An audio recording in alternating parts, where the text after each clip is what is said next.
You can't build a world-changing app without breaking a few things first. And this week, we broke less than usual. All right, week 20. That's 140 days into this beast of a journey of going from zero to $1 billion company in 1,000 days. And you know what?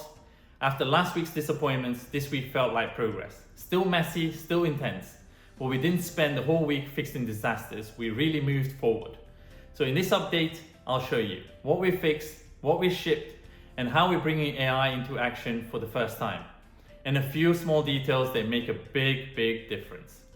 So if you're building your own product, some of this might save you from a few late nights.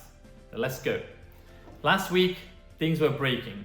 Social media wasn't landing, testing and production environments were all tangled, features were technically built, but they just didn't feel like finished.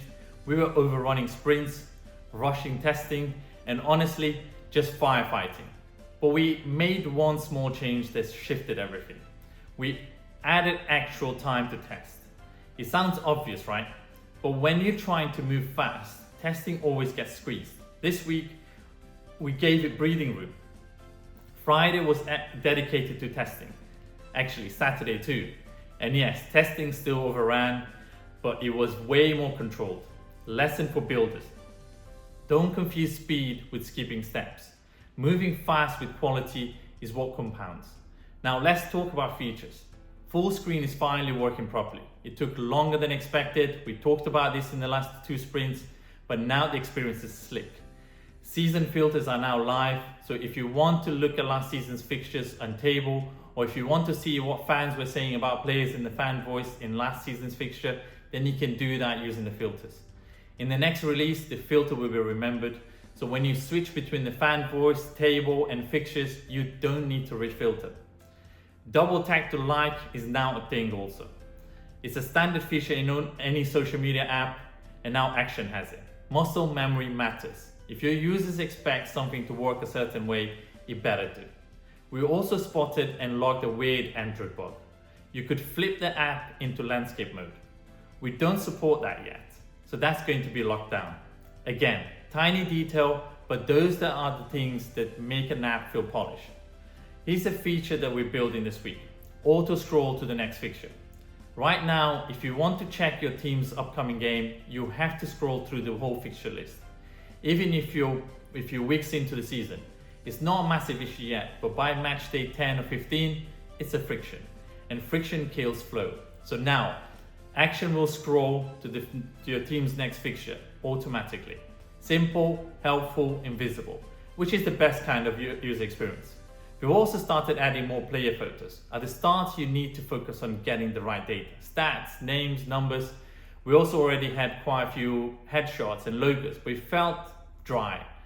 So now we've signed a new data provider just for headshots and photos. And honestly, it makes a huge difference. When you see a player's face next to their rating or their fan voice feedback, it just feels more alive. Now for the big one, AI and fan voice. If you've followed Action for a while, you know fan voice is at the core of what we're building. But let's be real, the internet can be brutal. Players, clubs take so much abuse. Some of it is raw emotion, some of it is just trolling. Our fan voice structure already filters a lot of that out. Instead of typing random nonsense, you choose keep doing or to improve, then leave structured feedback. But this week we're going further. We're building AI summaries for every match fan voice. That means a club or player can open Action and see a clean summary of what fans actually think, without having to dig through everything. Even better, they can choose just a summary or the summary plus the full comments. This puts control back in their hands, and for us, it's our first proper use of AI in the app. We're starting simple, but we've got much bigger plans. Now imagine, smart fan reactions, instant post-match storylines, automated match reports, all powered by fan data plus AI. Lesson for other builders, don't just throw AI at everything. Start where it solves a real pain, like sifting through thousands of emotionally charged comments in seconds.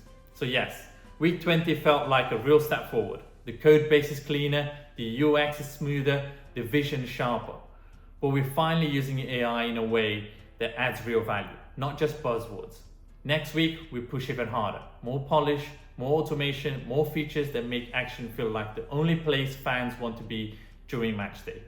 So if you're building your own product, what's one feature you're nervous about launching, but you know your users need it? Drop it in the comments. I want to learn from your experience too. And don't forget to download the app. And if you want to keep watching us build the super app for sports, follow now. Day 145 tomorrow. Let's make this thing that app fans actually deserve. Thank you.